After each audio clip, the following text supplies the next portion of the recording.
Hey, everybody, it's Steve Fantassel coming at you for Dynasty Owner. And we're here with our Week 11 preview. And what we've got in store for you this week is something that's very cool. We're going to talk about Undefeated. And that's because right at this point in the Dynasty Owner season, we only have 5 undefeated teams. Just similar to last year when we had 4 undefeated teams in Week 10. And then what happened there was that all 4 of them lost in the same week, which is kind of crazy. We could talk about the NFL being undefeated, but it was kind of boring this year. I mean, Arizona, they lost their first game in Week 8. And so, the Miami Dolphins, they got the shot, set off their champagne, pop their champagne corks a little early, and everything like that. So, it's the Dolphins. I don't care much about them. So, what I do care about is talking about our Week 10, talking about Week 10 preview, which is called Undefeated. And so we're going to talk about a bunch of things about some of the undefeated teams in Dynasty Owner. And we've got 5 of them, as I said before. And here they are in all their glory. We've got Dynasty Trade School, Mad Minshaw, which is the only team that's a returning team in their second year. And they're in 3rd place in the chase for the ring right now. We've got the Camel Toe Jockey, who you might remember was featured last week in our matchup of the week. And they're in 4th place. We've got Detroit's Finest, which is in 10th place. And they're in one of our charity leagues, the Dynasty Dorks League. So thanks for that. Then we've got the Miami Crypt Keepers, who have been featured before and have also been in the top 10 in the chase. But right now they're stuck down in 44th place. And then the final undefeated team is the Hip Hop Opotamus. Hope I got that right. I think it's from a movie. I learned that from Jay Pound's article a couple of weeks ago. And they're down in 110th place. But they're undefeated. So congratulations to all of them. And sort of one of the things I was looking at was there any commonality between these teams besides being undefeated? And I did find that there's a player on all 5 of these undefeated teams. And what do you think? Do you think it's Cooper Kupp or do you think it's Travis Kelce? Well, the answer was surprising to me because I would have thought it was Cooper Kupp, but it's in fact Travis Kelce.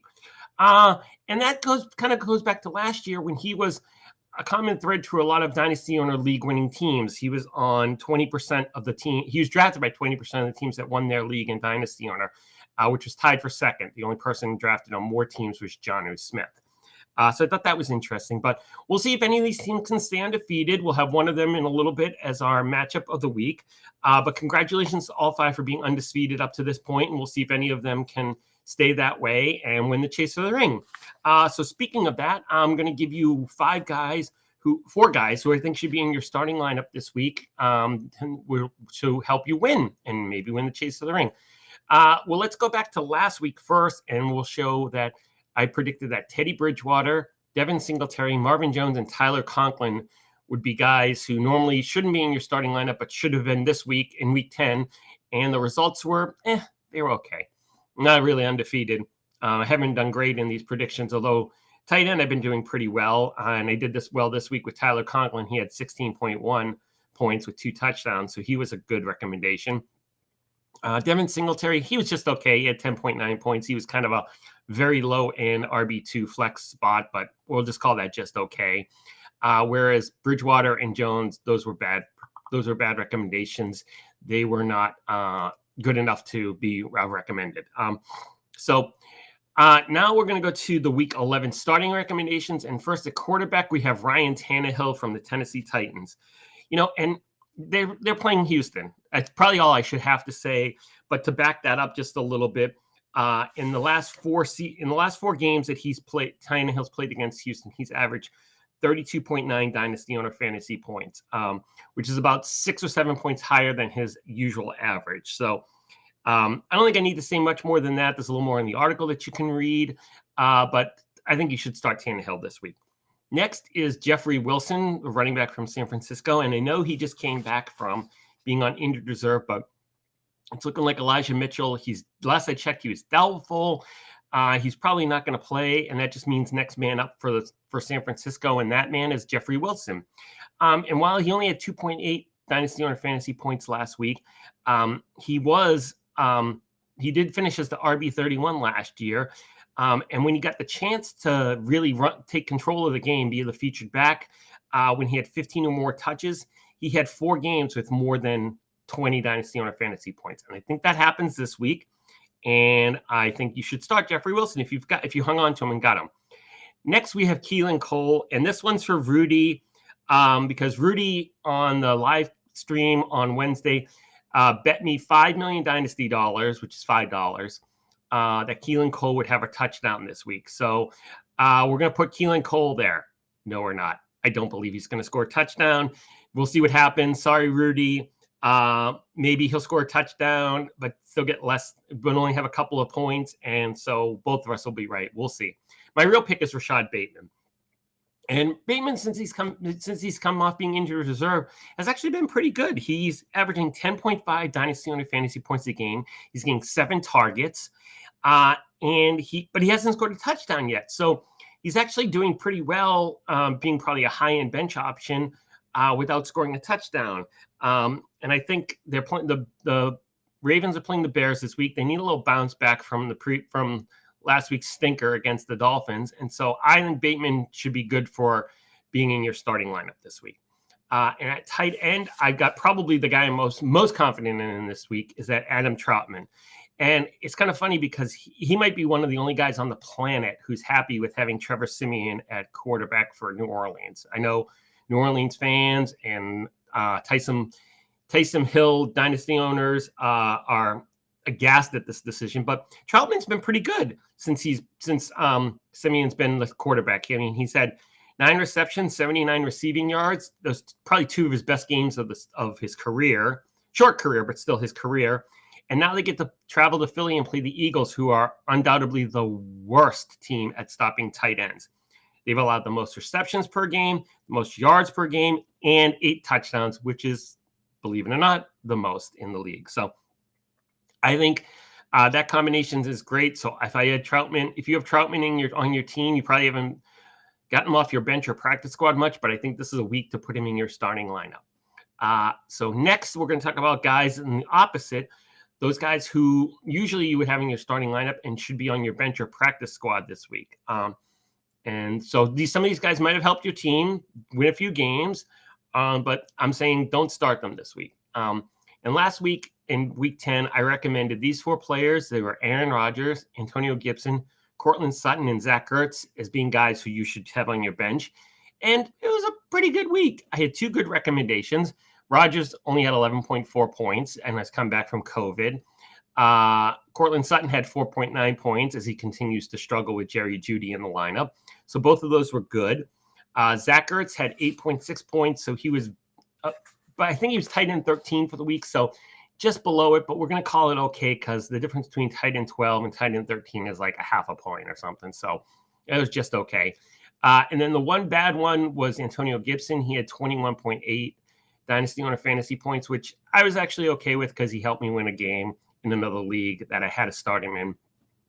Because I Alvin Kamara and Damian Harris as my 2 actual starting running backs, and both of them were out, so I started Gibson instead. So I wasn't too disappointed in that one, but not a bad week. So let's see what I can do with week 11 bench recommendations. And the first one is Kirk Cousins, one of our favorite whipping boys here in Dynasty Owner. He's actually at a high, I think, about 13% ownership roster percentage right now, and he's the QB9, but really goes back to the first couple of weeks of the season because he averaged like 32.5 dynasty owner fantasy points per game in the first 3 games.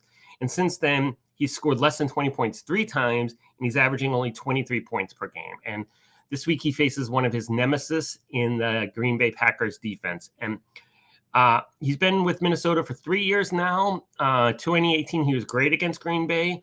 2019 and 2020, not so much. He's averaged only 14.9 dynasty owner fantasy points per game in those 4 games the last 2 seasons. So, and the Packers defense is playing well. I mean, Patrick Mahomes only scored 14.1 points against them 2 weeks ago. Russell Wilson had 5.2 last week.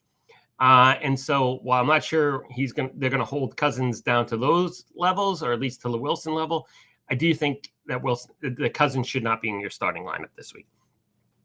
Next, we're going to go back to Washington, the football team, and we're going to pick J.D. McKissick for the bench recommendation as a running back.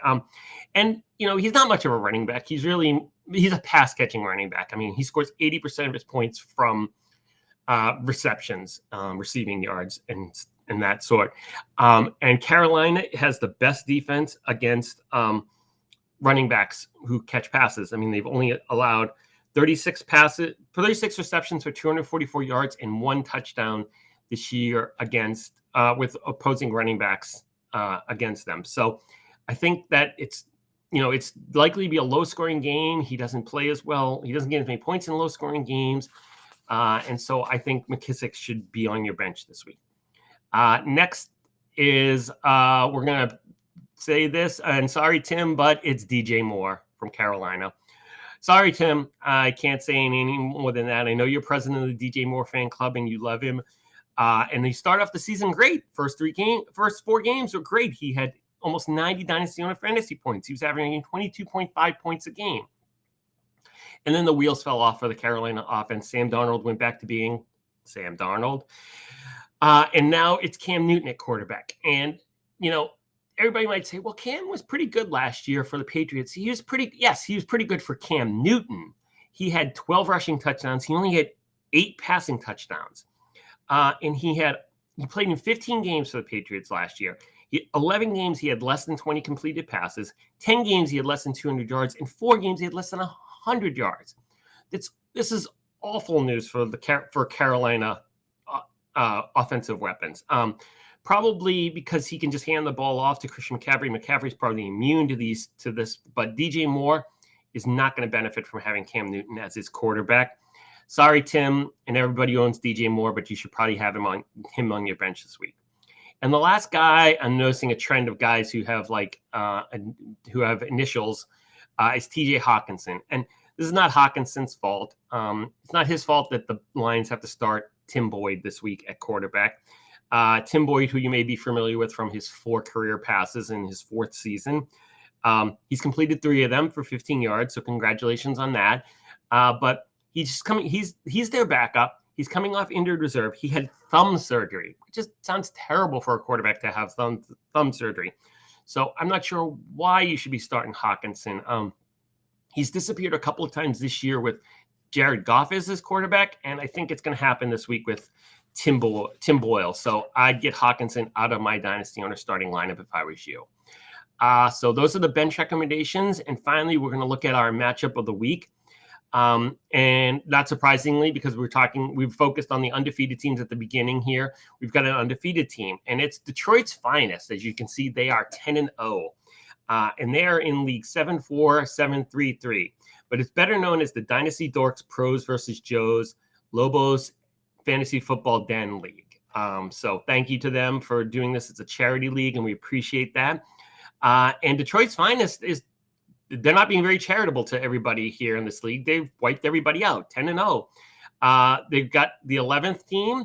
That would mean that they've beaten everybody if they can get by the Maple Bandits this week. And right now, as you can see, the Maple Bandits are ahead. They had Kyle Pitts on Thursday night, so they got 5.9 points, and Detroit's finest has 0. But Detroit's finest is favored to win by about 30 points. And this is right about in the middle of the games this week. I picked it because Detroit's finest hadn't been featured yet as one of our in our matchup of the week.